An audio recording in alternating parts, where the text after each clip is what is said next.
are now tuned in to this week's episode of our podcast. Today, we are going to interview some of the greatest and most influential minds in our field. By sharing our collective expertise, we will show you how to harness, control, and use your own skill set to achieve ultimate success and live the life you want. And now, please welcome your host. Hi, this is Patrick Rooney from prrooney.com. And we're doing something really different today. And this is going to be the first of, I hope, many interviews I'm going to be doing with people that I think are doing something. Some of them will be maybe well-known names. Some will be people that you don't know. But the commonality here is going to be people that I think are doing something important. It may be in the field of fitness, health, the larger section of health being physical health, spiritual health, different ways of health. It might be in nutrition. It might be in something like that. Or at times we may go into some other things such as independence. And I want to interview some other people too who I know who are successful in one way or another. And it may not be directly in health, but they may be doing business, starting a business or something like that, which I think is, I encourage everybody to be more independent and look for ways to do that. So we're going to get right into this. I have a friend named Brian Misuraca, a great friend of mine, known him for many years, and he's really a great guy. And one of the things, the reason I'm bringing him on today is he's been a client of mine in the past, and he's over 60 years old and in really great shape. And I want to talk to him and kind of dig into his brain a little bit today and have him share with you some of the things he's done to be very successfully healthy at the age of, I believe he's 62 now. He can correct me if I'm wrong once we bring him on. So I'm bringing Brian on. How you doing, Brian? Doing good. Did you hear my opening at all? No, I didn't hear your opening. Okay. I hope you didn't say anything bad about me. I trashed you pretty bad, but don't worry. In any case, I want to get rolling with this and telling people a little bit about you. Are you 62 now or so? I'm going to be 62 in June. Okay. So you're over 60. You've been a client of mine in the past, and you're somebody who's in tremendous shape. And I'm not going to take credit for getting you into shape. That was your doing, not mine. But I do want to talk to you about some of the things that you've done to get in great shape at your age. There's so many people who fall apart when they get to, I've had clients, when people are like even 30 and above now, if they're really not taking care of themselves, they start falling apart. It's pretty easy to start slipping. It really is. And when you get to 40, it's another milestone. Then you get to 50. You start to get into this club where people around you their health starts deteriorating, and we have our own challenges. Right. And then when you get to 60, which I haven't got to yet, but I'm not that far. I'm going to be 59 in a month. So God willing, I'll know what that's like pretty soon. But I want to be healthy at 60. I want to be able to do the same things. I want to be able to enjoy my life and enjoy a great world. I don't want to be like an invalid once I hit 60. And I don't think we need to be anymore. Right. I don't think we ever did need to be. No, I mean, people seem to have the mentality that when they get older, relatively speaking, they kind of have license to just kind of fall apart, Right. Like I'm halfway there, like I'm halfway towards, being dead. So right. I kind of have the right, I'm going to fall apart and I'm going to enjoy it. Yes. But I say you can enjoy life a lot more being healthy. Exactly. I see people out there regularly. I live in the South. So we have people that get overweight. Overweight is everywhere. I know it's going on in California where you are. Yeah. And more. I talked to someone from California yesterday. They said, yeah, I grew up in California and people are just getting fatter and fatter every year. But I really see it here. And I also see people as they get older start diving into sweets. I mean serious big time sugar stuff. And at the time they need their health the most, it's going to deteriorate their health that much quicker because of the kind of stuff that they're just shoving into their mouth. Oh yeah. what happens is, you know, their taste buds become corrupted. Yeah. I mean, and that destroys that refined sugar destroys you, and you become addicted to it. Absolutely. That sugar's like a drug. I mean, if you've ever had, you know, Baskin Robbins, you know, sugar is a drug. You know, sugar and fat, right? When you're having ice cream, the best Krispy Kreme.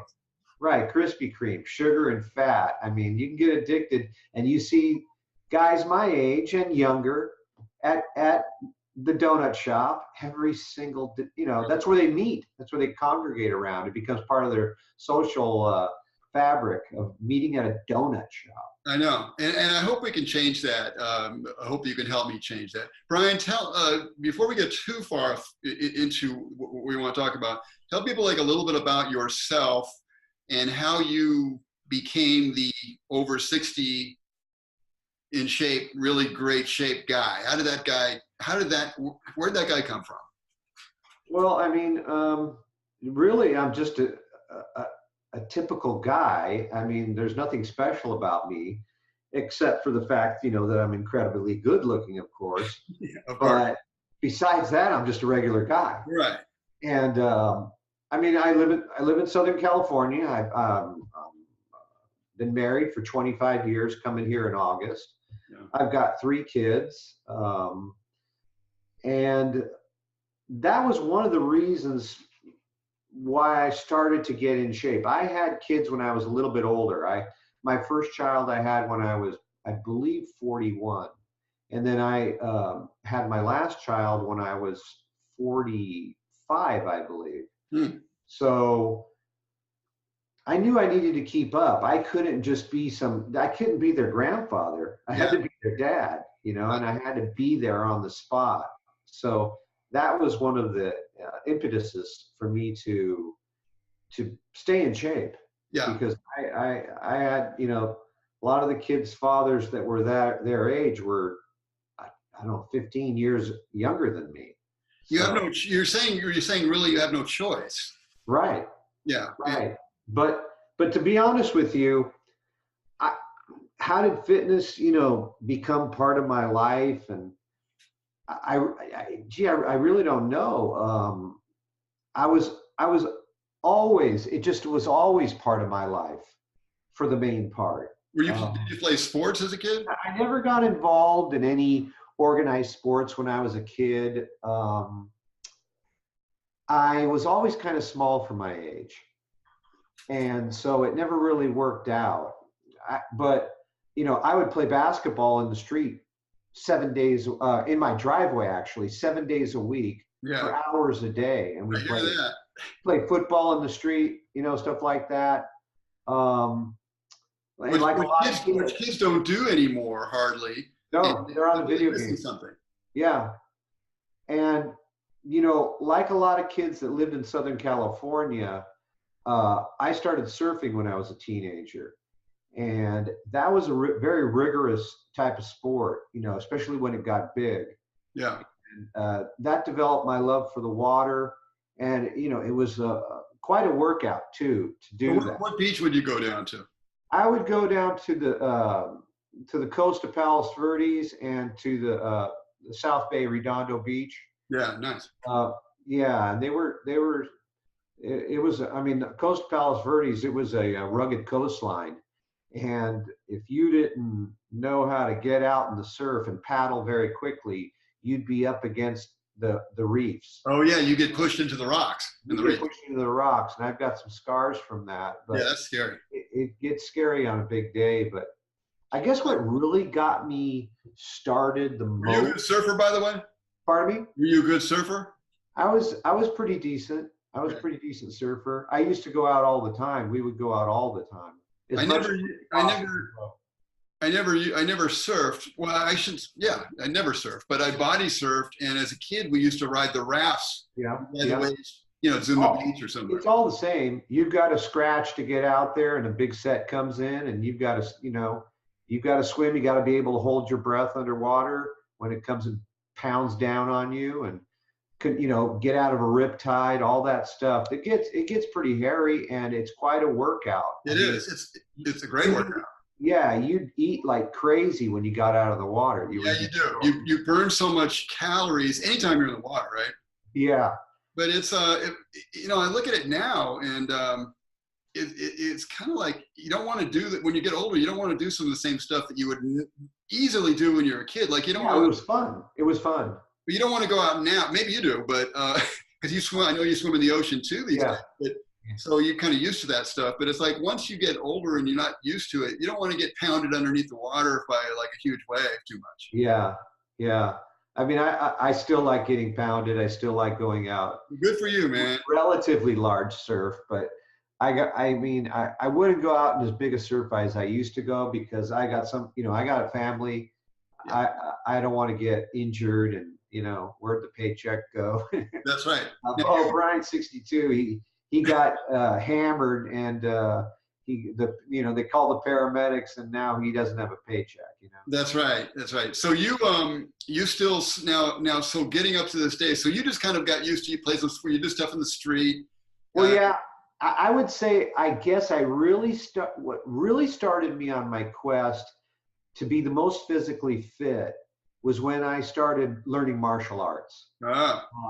Namely, the martial art called Krav Maga. Yes. As you know, Krav Maga is what the Israeli military teaches its soldiers, its law enforcement. It's an extremely violent art. Yes. The training was brutal for it. But you know, I wanted to become more proficient at it, and it was very physically demanding, and one thing it required was a lot of endurance. But I always thought to myself, you know, what's the point in being fit if you can't protect yourself? That's true. That was the main driving force, because Krav Maga, there was casualties in class all the time. I mean, yeah, I broke my ribs in Krav Maga. I punctured my lung. I detached both my retinas. I broke my foot. I mean, we would have drills where you would learn a defense, right? Krav Maga is the martial art where your objective is to beat the crap out of somebody in 5 seconds and it's a 5-second fight. Yeah. Shorter the better. Yeah, quicker the better, and punch them in the throat, and you know, all the dirty tricks. Well, it's safe to say you got beat up more in class than you'd ever did on the street. Oh yeah, I got beat up more in class. Well, they would have drills where they would say, okay, you guys learned an art, you know, of self-defense, of a certain, you know, maneuver of self-defense today. All right, everybody go get Brian and attack him in the way that we've taught him to defend himself against. Right. So you've got a class of 10 guys chasing you around the dojo, and they're saying, when you catch them, rough them up a little bit. Yeah. There's nothing more frightening. These are, you know, these are not sissy boys, right?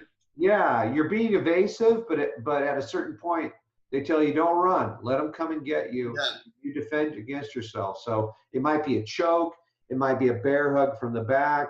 It might be punches. It might be kicks. And they're kicking you, and they're punching you, and they're choking you, and you better know how to get out of it. Yeah. So that is pretty frightening. You know, I did Krav Maga as well for a while, and got to the point of like assistant instructor. I remember taking a class for assistant instructor. Right. That was years ago. I was actually involved with some of the first Krav Maga people to even come to the U.S. Yeah, there was very few black belts in the United States. Yeah. So I had some of the greatest teachers. I had the highest ranked American teacher, Darren Levine, was my instructor. Yeah. Oh wow. And Emi Lichtenfeld, I think you pronounce his name, the founder of Krav Maga. He was a direct student from Emi. Yes. And then I had other guys come over, a guy named Ayel. He came over from Israel one time and taught, and he was another really high-ranking instructor. So we had some of the most incredible instructors. It was really a blessing to be able to be involved with them at that time. But how far along did you go in Krav Maga? I just went to an orange belt, and after I detached my second retina, my doctor said, you can't take any more blows to the face. Yeah.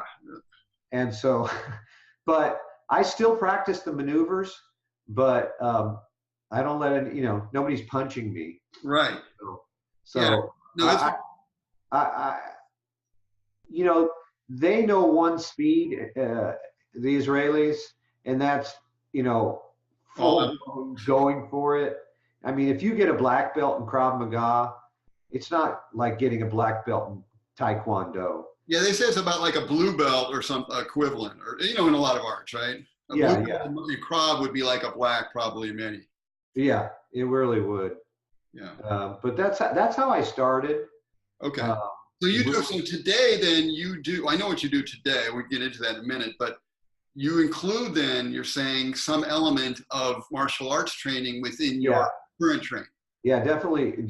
And hitting the heavy bag is part of that too. Yeah, I work that into a lot of the workouts. I mean, I do a lot of conventional exercises that everybody does. I do push-ups, pull-ups, sit-ups, dumbbell and barbell weightlifting. I do, squats and deadlifts and overhead presses, and the usual compound movements. I like the Olympic lifts, the clean and jerk and the snatch, because they incorporate explosiveness and strength and balance all at the same time.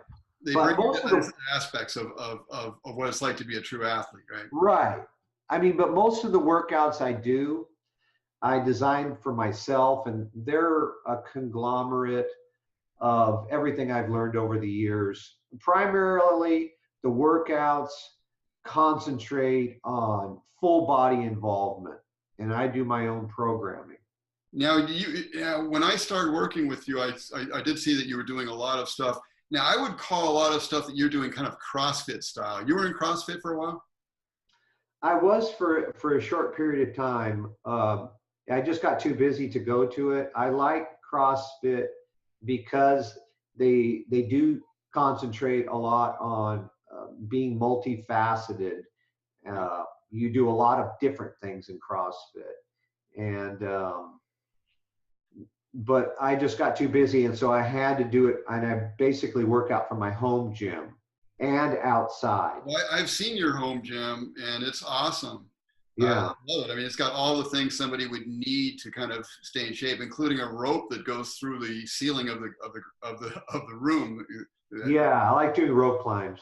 Yeah, you still do rope climbs today? Yeah, I still do rope climbs. Yeah, I do rope. There's different ways of doing rope climbs too. You can rope climb without.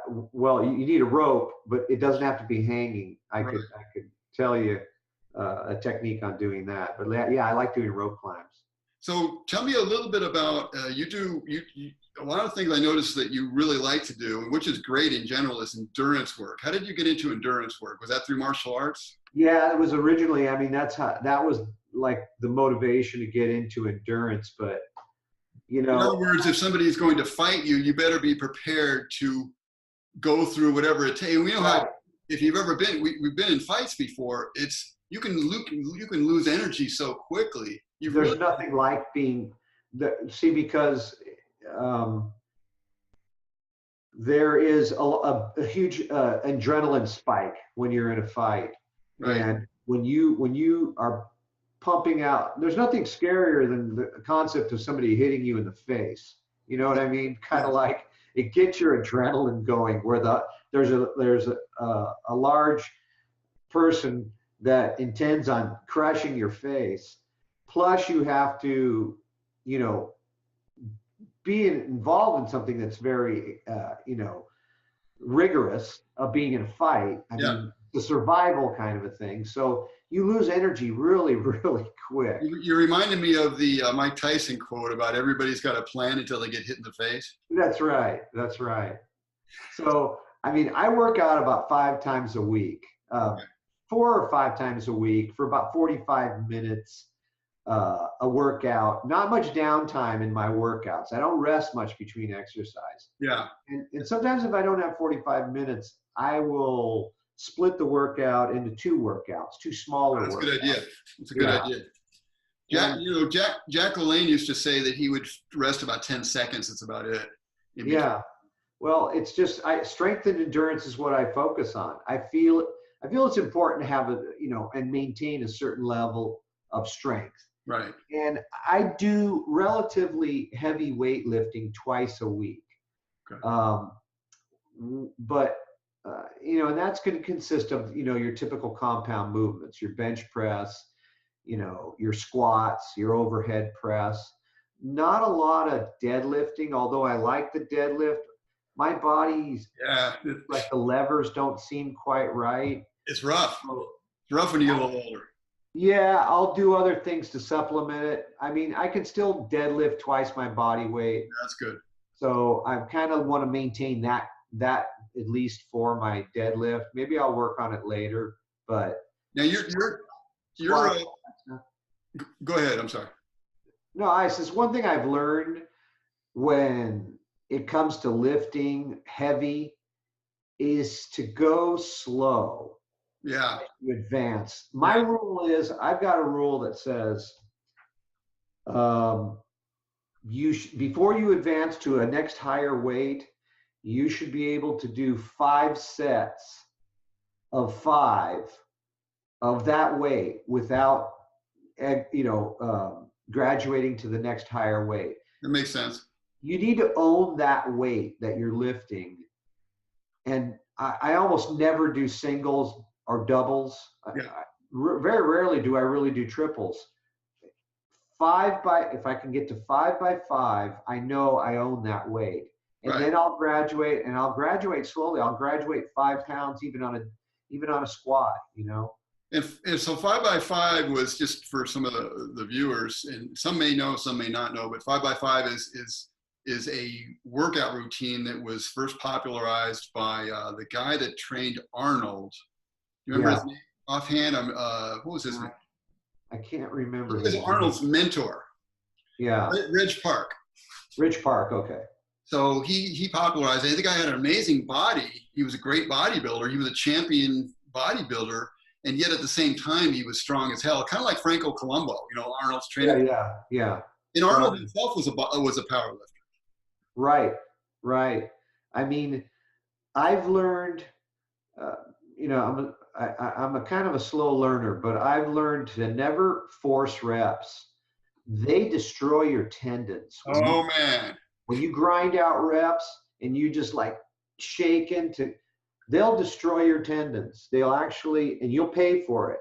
Yeah. You can go to failure, but failure means going to failure, keeping good form. When you start compensating your form to complete your lift, you are absolutely begging for an injury. Yeah. So don't even go there. My policy is be the tortoise. You will finish first in the long run. That's what we're aiming for here. We're aiming for longevity. This stuff is so important, Brian, and this is one of the reasons why I wanted to interview you, because of your age and where you're at, because I've gone through all this stuff. And as a personal trainer, I've seen people, I've done it myself. I was going through a period fairly recently where I was lifting heavy, and I haven't been lifting heavy for many years, but heavy for me right now. Right. Even heavy for me right now ended up being too heavy, because what you said is so true. I would be doing some heavy stuff, sometimes down to singles with squats and deadlifts, especially deadlifts. And what ended up happening is my inner elbows, right? My inner elbow, the tendons in here, that you could say the joints, but really the tendons. Yes. Were getting so sore. And it took me a long time, and they're still not quite right. I've been kind of working my way out of them with a lot of high reps and low weight. Right. Rest when needed. But that stuff will take you out if you don't watch it, especially as you get a little older and you're doing heavy weights. And you're pushing out. I like the way you said that. You said grinding out like singles and things. The way you destroy your tendons. Yeah. You're going to be in big trouble, and you're not going to be able to work out anymore if you don't get really smart about things. The tendons can't keep up with the ego. They just can't. The thing about a tendon is it's white tissue. Consequently, that's telling you is there's not a lot of blood going into tendons. There is some vascularity going into a tendon and cartilage and ligaments, but not at the same rate as muscle, That's right? true. So tendons can't keep up with muscle. You know, the muscle wants to push it, but the tendons will suffer. Well, and this is why steroids can be so dangerous, because they can pump the body up and put all sorts of, soft tissue. I mean, they can put so much muscle in there, or it's not really muscle, but there's a lot of fake pumped up stuff in there. Right. But your joints and your tendons are not keeping up with the strength that these guys are putting on after they get steroided up. That's exactly what happens. A lot of and they get injured. Yeah. They tear and tendons and ligaments and all that kind of stuff. And even if you're natural, you're not doing steroids, it's really easy to do. And I want to be one of those few and show others. And that's why one reason why you're here, to show others how to do this, because we can't work out. I found this out a long time ago. I can't work out the same way I did when I was in my 20s. I mean, I worked out a certain way. It can work, quote unquote, for a certain period of time, and then that's it. Yeah. Well, as a matter of fact, like I say, when I graduate to heavier weights, I don't graduate. I get to a 5x5 at the current weight I'm on, 5 reps times 5 sets. And I know I'm comfortable handling that. I'm not grinding out that 5th rep on that 5th set. I own it at that point. When I go on to the next weight, it's 1, 1, 1, 1, and 1. In other words, I do 1 rep of that next weight 5 times. They're 5 singles, but they're easy, right? Because I can do 5 easy singles. Their weight. The next week I'll come in and do 2 reps, but I've got to own it at 2 reps times 5 sets. Yeah. Just go up there. Once I get to 5 reps times 5 sets, form is good. I feel good. I know I could do more. Then I'll go to the next one. Exactly. That's really a smart way to do it. So, Brian, moving forward here, because there's something I want to ask you about. So, you'd say your current workout would be you're doing about 4 or 5 days a week. Right.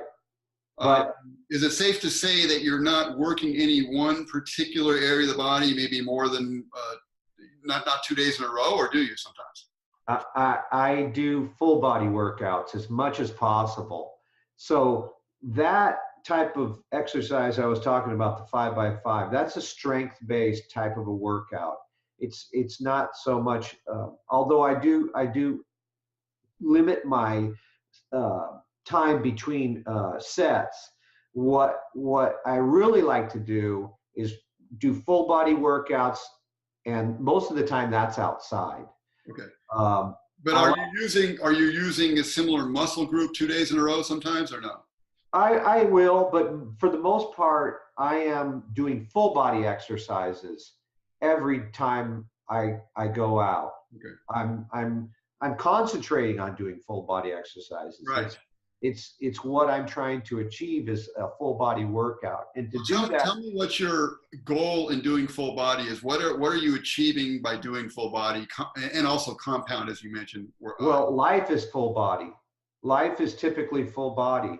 If you need to do most of the things that are routine in life, you wind up needing your whole body to do that. Right.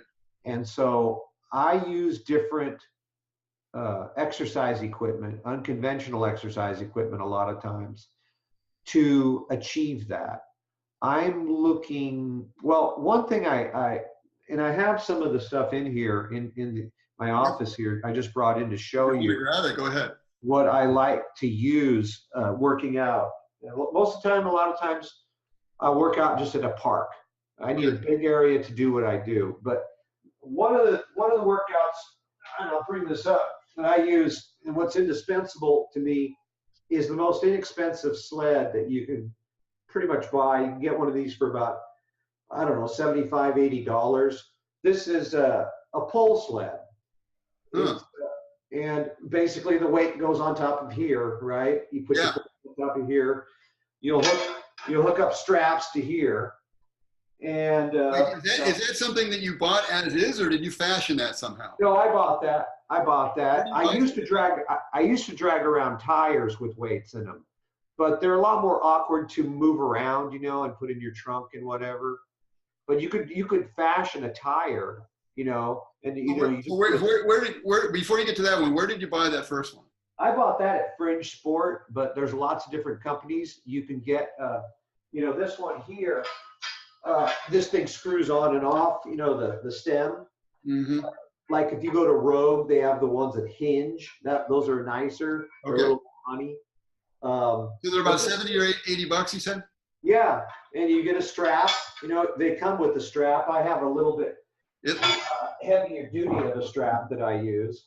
This is just, it's 20-foot long strap. Oh, that's interesting. That thing that you had, what do you call those again? They're called sleds, and that's really they're called economy sleds. When you first brought it up, it looked like I used to play t-ball when I was a kid. Yeah. It looked like the home plate with the T thing for right. The T-ball. You could make one yourself, but they're cheap enough to just buy something like that. I You find make a lot of stuff. I've seen a lot of the stuff that you've made. You're very creative in terms of I guess your background is making things to some extent, right? My typical workout is you'll pull, go forward with it. You pull it. I'll pull it 400 meters. I'll pull it like a quarter mile right now I'm doing about 120 pounds. So I'm pulling it with about 120 pounds. Then I'll pull it backwards. I'll pull and walking backwards. That's getting your quads and everything like that. You're getting balance. Right. I'm pulling it sideways. So I'm pulling it like that. So you get around the other side. Motion. Right. You could punch it, take a step and then punch it out. You could put your head down and do an overhead press with it. It sounds like you could do almost anything with it that would work the body. I'm telling you, you could do just about anything. So I'm getting my legs, I'm getting my arms, I'm twisting, I'm going transversely. Yeah. I'm, face pulls, yeah, rows with it. You keep on going and going. I'm pulling it, walking sideways. So I'm crossing my legs as I pull it, strengthening the joints in my knees. So would you say most of the stuff that you've got here, have you made it or bought it? Some of it I've made, some of it I bought, some of them I've repurposed. In other words, I'll tell you, this is another thing I use. This is a stability ball filled with about 30 pounds of water. Okay, cool. It's like a 30-pound medicine ball, so to speak, but it's completely unstable. It wants to move on you. Yes. So I'll throw this overhead. I will throw this like in a squat and throw it out in front of me. Yeah. I'll throw it sideways, right? Yeah. There's so many things you can do with it. I'll carry it over my head and walk a quarter mile with it, right? I'll put it under my arm and walk a quarter mile with it, switch arms. So you could do a workout. You could take that one thing and do a whole bunch of stuff with that, and that could be your workout. That's what it is. And I have another one too. This one is for heavier work. This thing is completely unstable. This is a water ball. Yeah, yeah. So with this, you could do anything. You could clean it, you jerk it. This one happens to weigh about 85 pounds. Yeah. Just the weight in it. You could put a little bit of weight. You could put a lot of weight. That is really cool, man. They're about $10 a piece, and they'll kick your butt. And what the thing about it is, because it's unstable, everything's unstable. There's other things I use too. I use a thing called a slosh pipe, which is a piece of 3 or 4 inch rigid PVC, and it's halfway filled with water. Cap both ends of it. You carry that thing overhead. There's about nothing more unstable than a slosh pipe. It's constantly moving on you. So what does that do when you're carrying something that's unstable? What is the value of it? Is it balance? Is it strength? What would it be? It's all the above. What it's doing a lot is it's working muscles that you typically never work. Yeah.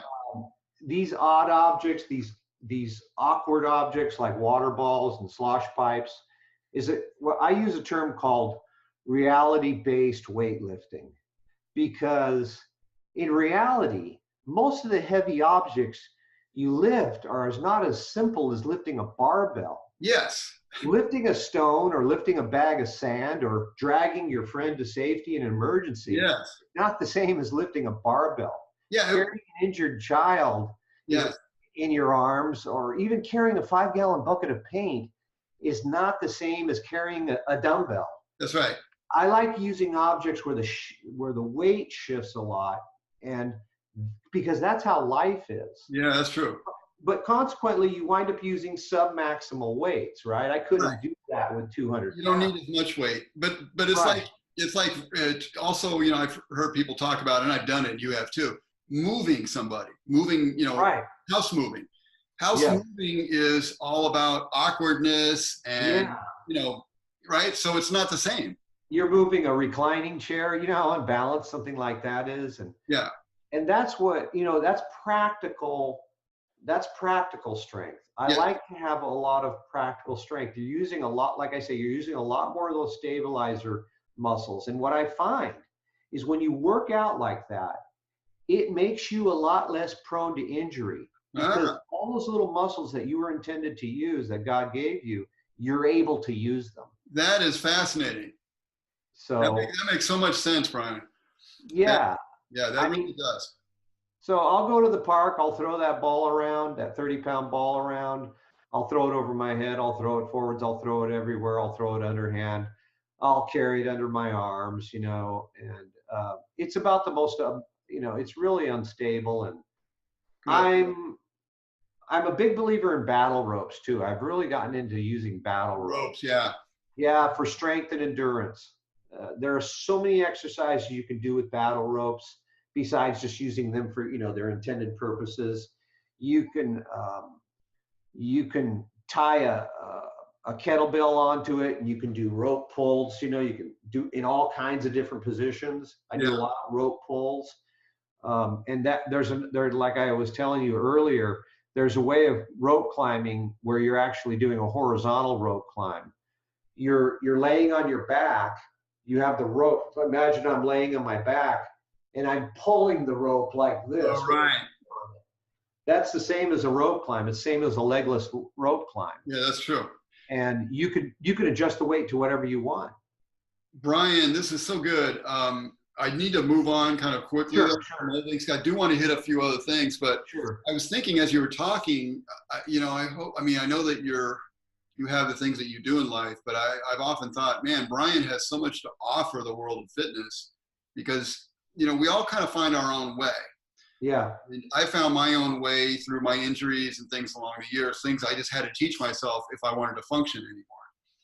And you found your own way in terms of, especially endurance and hitting the whole body. And it's really valuable. So I'm glad you're getting out there, and maybe one day, who knows, maybe you'll be able to help more people in the world of fitness, because people need that today. Yeah. But I want to talk about a couple other things that are important, especially as you get older, and I want to get your take on these things. Let's talk about, first of all, recuperation. Yeah. How important is rest and recuperation, especially, I'm not trying to lead you, I'm sure you probably say it is important, but I want to get your personal take on this, on rest and recuperation. Well, how can I say? I mean, like I say, I'm a hard learner when it comes to this subject. But I've learned when it comes to getting fit, you know, like I say, it's better to be the tortoise than the hare. Yeah. It pulls a tendon, the hare tears a muscle, the hare burns out, but the tortoise just keeps on going and going. And rest and recuperation is everything. It's everything. If you push it, if you push life will push you back. Life will knock you on your ass. It really will.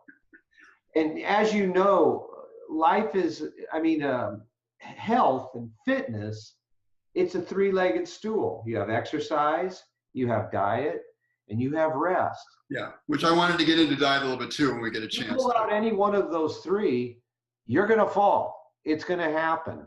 The question then is, have you had a is it kind of a natural thing, your resting and recuperation, or because of the way, I know you train very hard, and Yeah. is the way you train, have you kind of had to consciously get more rest and things like that? Yeah, I've had to learn not to push it. That's what I've had to learn, because I'm very gung ho when it comes to exercise. I like to exercise hard. Yeah. I like to be winded and find out what I'm capable of doing, what my body is capable of doing. But, in the back of your head, you got to say, whoa, slow down, Brian. You got to be sensible about this. So I've had to teach myself to slow down. Right. Because I love being in the gym. I love being outside working out. Yeah, I do too. But so you've got to have that. And before, I didn't have anything stopping me. And I think a lot of guys are like that. And overuse injuries are so common now. Oh, yeah. And I think that's just a way that we're kind of wired in a way, is that we like activity. We like to push things around. We like to push things literally too far sometimes. Yeah. I think it just seems to be something that is the hardest thing to learn, I think, for a lot of us. Yeah. Yeah, it is. I mean, a lot of my injuries have come, besides being in Krav Maga, a lot of injuries have come from me not learning that quick enough. Absolutely. And I push it, and wow, here I am. And now you're injured. Now you're set back. Now in many ways, you kind of have to start over again. Well, you have to learn, whether you like it or not. I found that you have to learn patience in this game. Yeah. If you don't learn patience, and I think you said something kind of similar to this early on in the interview, you're going to be forced to learn patience, because you have to sit your butt down and wait for a while before you train again sometimes. That's right. And, life, you push life will push you back. Yeah. Hard. And I know that you've had probably surgeries and things like that along the way as well for working out. I have had surgeries. Well, I had to have it when I punctured my lung and broke and stuff like that. But I've also learned that the body heals itself too if you give it a chance. Yes. Like recently, I tore my meniscus in my knee, and it was a pretty bad, complex tear, but I've overcome it now. It's healed. I figured out how to heal it without surgery. That's cool. Get some advice from some doctors. And in a nutshell, what is the way that you went about healing it? For the knee, what will happen, what your body will learn to do is it will learn to develop scar tissue. So what you do on a torn meniscus, and I'm not a doctor, but this is what I've learned from my own experience, is you go to the point of pain. You go right to the point of pain and you work out just touching it. Yeah. Don't go into it, just touch it. Yes. What will happen is your body will acclimate to that position in the squat. Yes. And then you go down lower once that pain subsides. There's no pain at that point anymore. You go down lower and you lower. It's a slow process. You get to parallel, then you start going below parallel and below parallel. So do you have to change your rep schemes, or do you have to change how often you work out or anything like that? Well, you have to be careful in that. You don't want an overuse type of situation too. But basically, the principle is that exercise, squatting down, testing that meniscus. Right, the meniscus is the shock absorber between the tibia and the femur. Mm-hmm. It's right there at your knee. So as you bend, that body, that meniscus, it starts to develop scar tissue, and it starts to fill in where the tear was. I mean, I can squat 300 pounds now, ass to grass, all the way down. And I've taught the knee to adapt slowly, but it healed itself. And the body can heal itself in many instances. Not that long ago. What was your period of time between, because I remember talking to you way back about this, what was the period of time between the time that you really had an issue where it was like surgery time and back to squatting 300 pounds? About a year almost. Okay, so it takes some time. It takes time. Yeah. Oh, it's not a fast process at all. Yeah. Let me ask you, there's so many good things here. Maybe, maybe we can have you on in the future at some point because there's so much stuff that you've got here to talk about. But I do want to at least touch on two things real quick. One is, do you take what you've learned and move it out to your family, let's say, are they gaining the insights that you have? Are they gaining from that as well? No.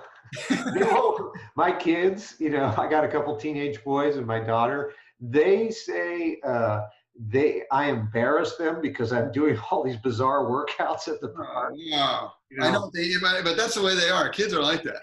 They don't want to be embarrassed. I'm working on it. But I'm working on them. But fun. They're like, can't you just throw a baseball?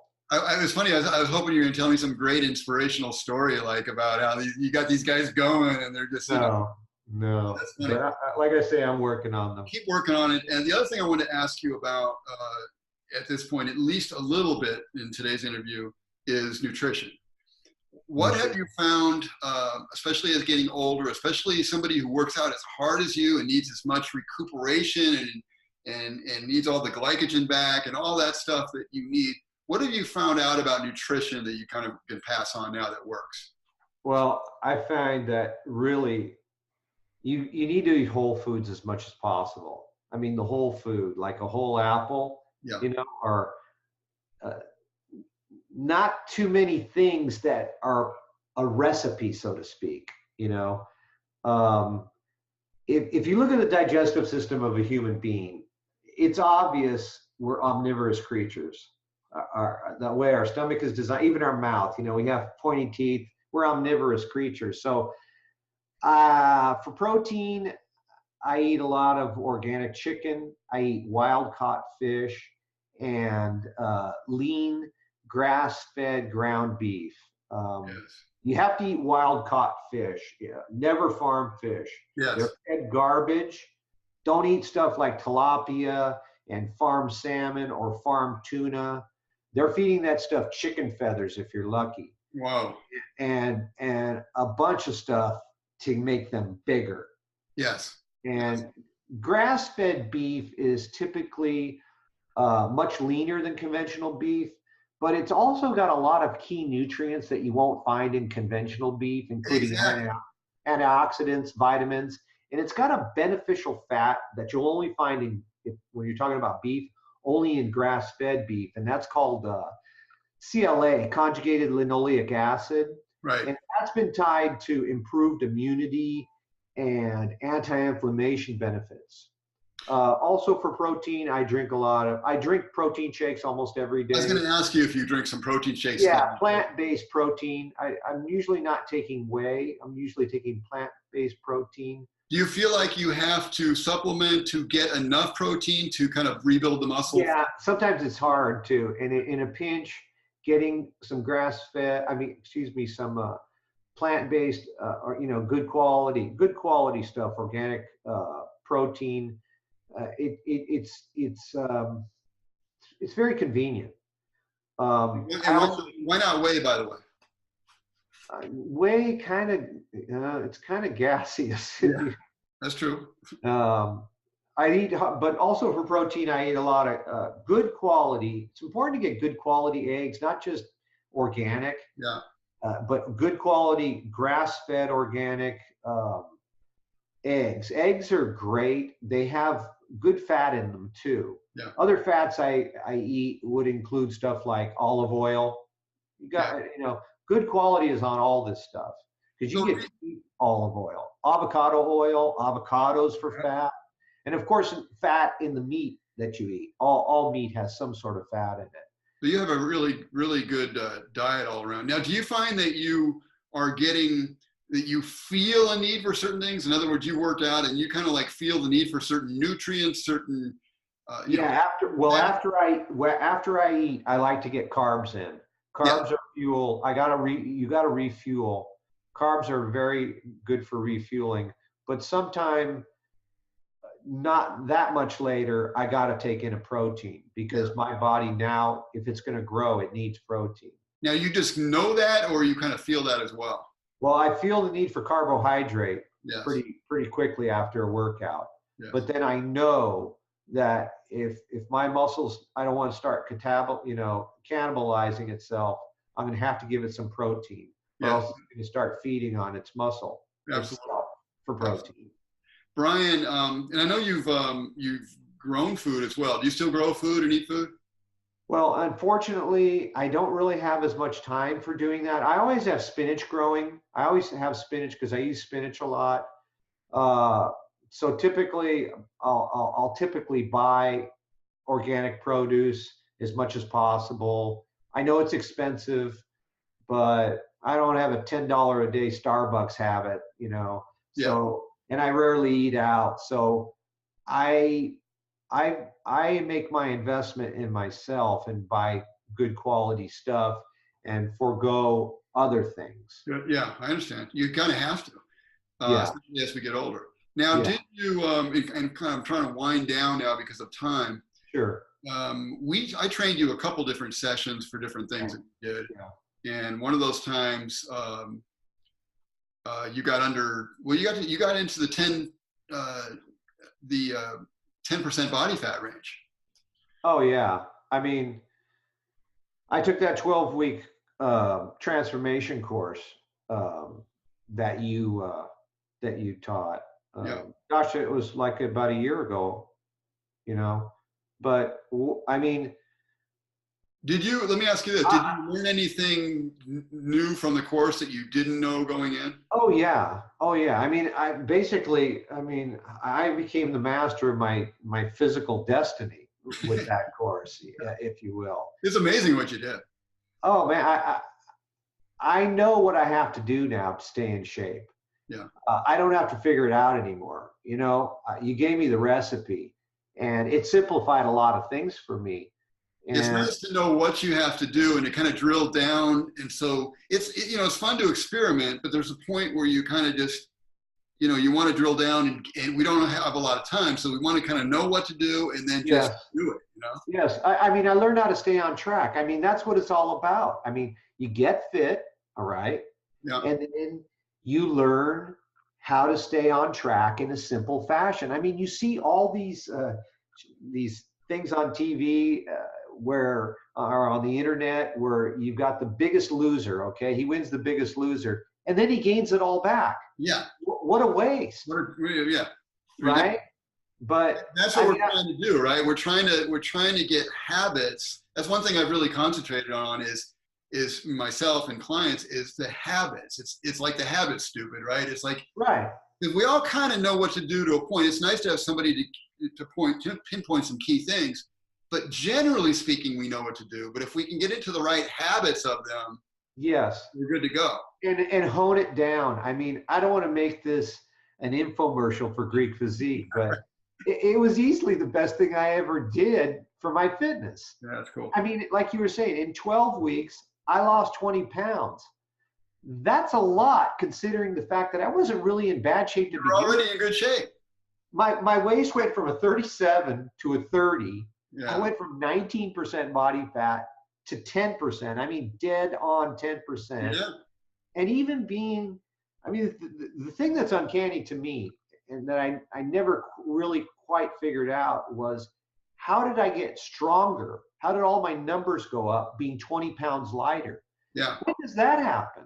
It almost never happens. People talk about, in the world of bodybuilding, they talk about bulking and cutting. Right. And they always think you can have to do one or the other. You bulk on, you're going to gain weight, and you're going to gain muscle, or you're going to cut. And lose strength. What's that? Yeah, you would think when you cut, you lose strength. I found at some point that you could do both, and it blew my mind. And I'm like, oh wow, I was taught a certain way. But that's why you got to be careful about what we're taught, and not just to accept anything, because we can limit ourselves if we accept things that we don't have to accept. Yeah. No, I mean, it wasn't easy. I'll tell you that. But I mean, it was totally worth it, and I totally recommend checking you out for the 12-week program. I mean, it made all the difference. Yeah, it really did. You were great to work with, and yeah, we may work together again one of these days. Who knows? Because but you learned. It's great to work with people. It's so satisfying to work with people who want to do it, who you don't have to pull around to get them to do the stuff, because ultimately, yeah, I can give somebody a pep talk, but I'm really not interested in motivation per se. Yes. You need inspiration. Yeah. And sometimes people need to be, maybe get that tweaked a little bit, but you want somebody to be able to do it because they want to do it and they want to stick with it. Yeah. Yeah. So Brian, in closing, did I miss anything? I got a list of questions I didn't get to, but I probably hit them all in one way or another, most of them important ones. Is there anything you want to get to or say that we might have missed? Well, I mean, I'd say do full body exercises whenever possible. Work out, if you only have 10 minutes, work out for 10 minutes if that's all you can do.